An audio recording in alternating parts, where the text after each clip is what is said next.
Alright guys, I'm back. It's the next day and it is February the 12th, 2023. And it is right now 5:23 here in Kentucky. How you all doing? So, I'm back. I quit last night about midnight. So, we're working on the Zenith, of course. Uh, I got this put back in, guys. Now this looks pretty ugly. I had to use these big machine screws. I was hoping to use the brass nut and bolt, but they was a little bit too long, so I had to use these awful looking screws. But what my plan is, once I get this up running, I'm going to just rip this back in. But I'm not going to put rivets back in until I know that this is not bad. So, yeah, I know that's bad looking. Not very pretty. Flip her over.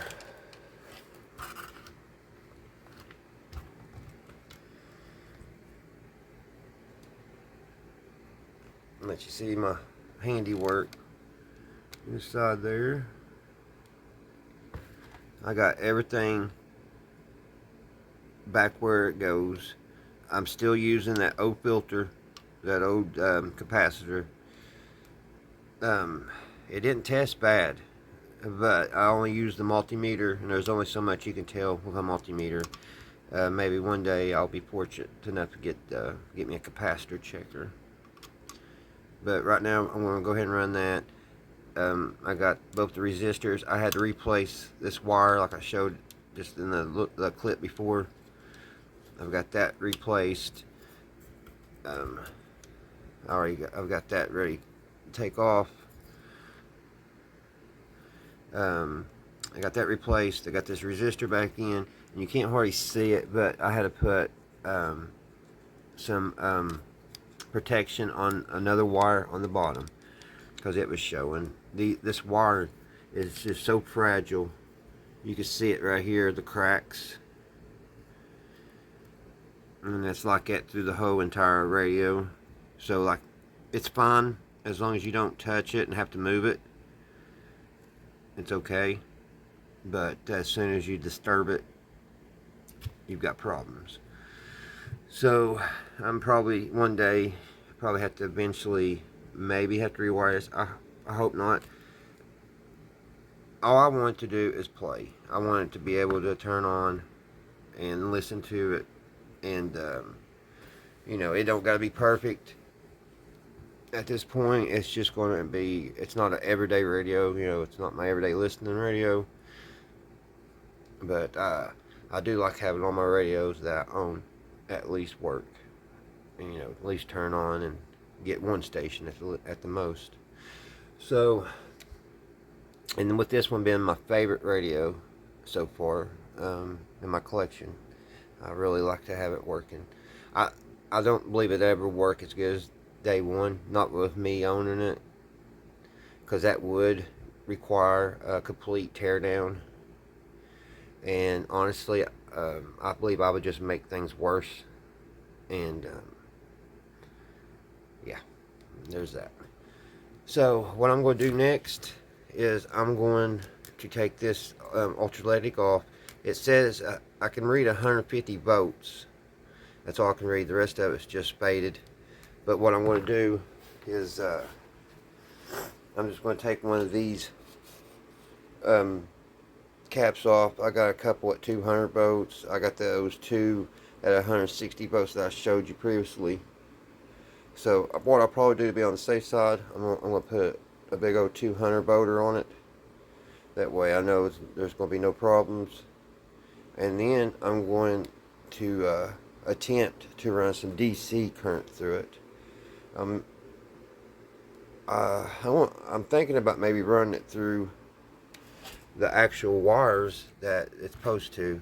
I was thinking just hooking it to the power source here for the AC, but I'm thinking the first attempt I want to try to use the actual DC wires that the gentleman or lady cut, previous owner before I got it cut. So that's what I'm getting ready to do. I want to fire up the soldering iron, and I'm going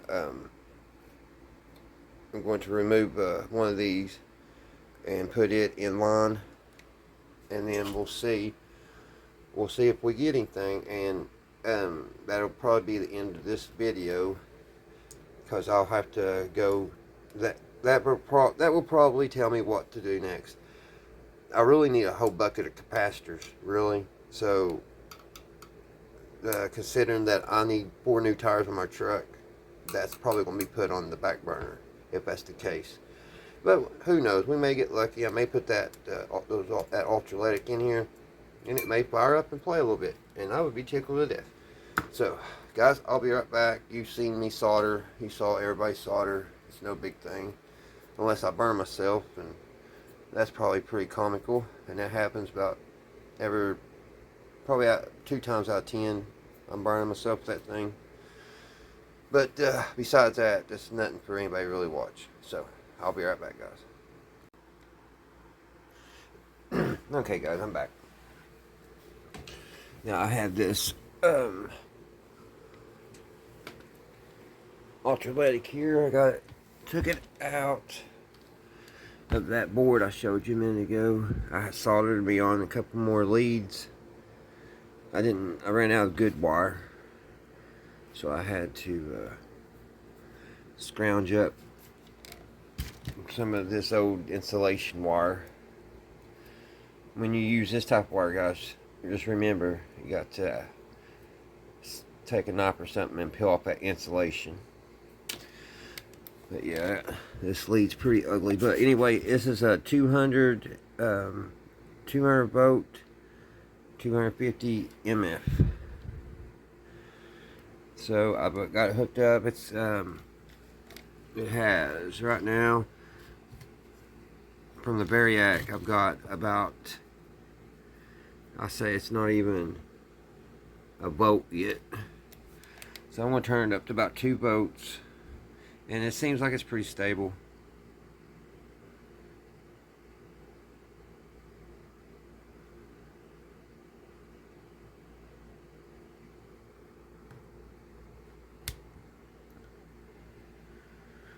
.989.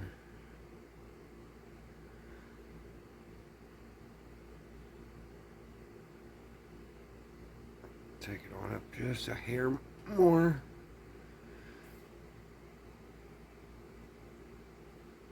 So I don't I got a frog in my throat. I don't see anything funky happening. So I think that's a success on this capacitor being good. So now I'm going to put it in the radio. It's going to be ugly till I get a new one that looks a little bit better. But alright, next time you see this, it'll be inside the radio, guys. Okay, guys. I've got juice all the way over here. Let me see what tube that is.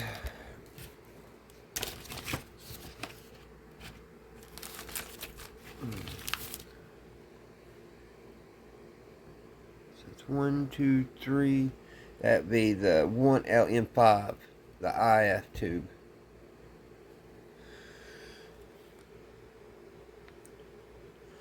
So I wonder if any of the filaments are lit.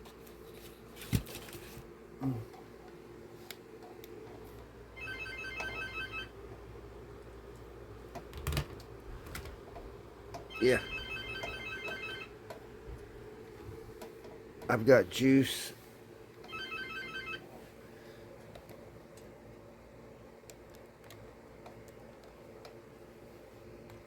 That filament is lit. But I don't think that LB4 is lit.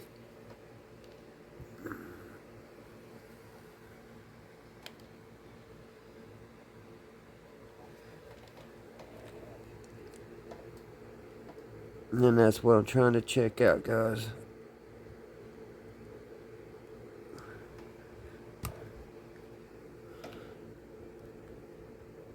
And I've got juice on these other tubes, 6 boats, but I don't believe they're not showing they're lit either. So the resurrection tube is lit. So what I'm going to have to do, guys, I believe that tube is bad.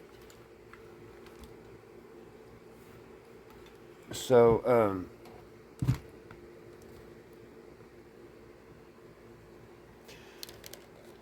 I wish I had a tube checker. I've looked that tube up. It's that was about a year ago though. It was $10 then. That's if it's even around anymore. But I think if I get the tube and get it put back in, and I'll go ahead and replace all these paper caps, I think we'll be on the right track, guys. Sorry that couldn't get it working in this video, but like I was saying in my first video on this, this is going to be a project. It's going to take a couple videos to hopefully hear it working. So it really pleases me that resurrection tube's working though, because I thought I was going to have to replace it, which I had an extra one.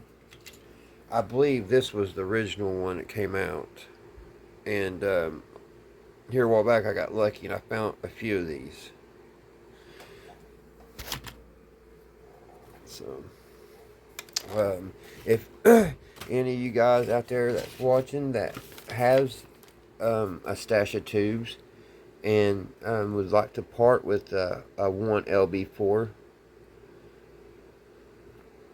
I'd be very interested in buying it off of you. And if anybody out there that has a tube checker and that are a very honest person, and that I could send this to, of course, me paying the postage both ways, I would appreciate that too. And check this too, which I'm pretty much sure right now with that 6 boats running through it and no action, that it's dead. But there's supposed to be 120 boats going through from AC, and I'm using just 6 boats DC.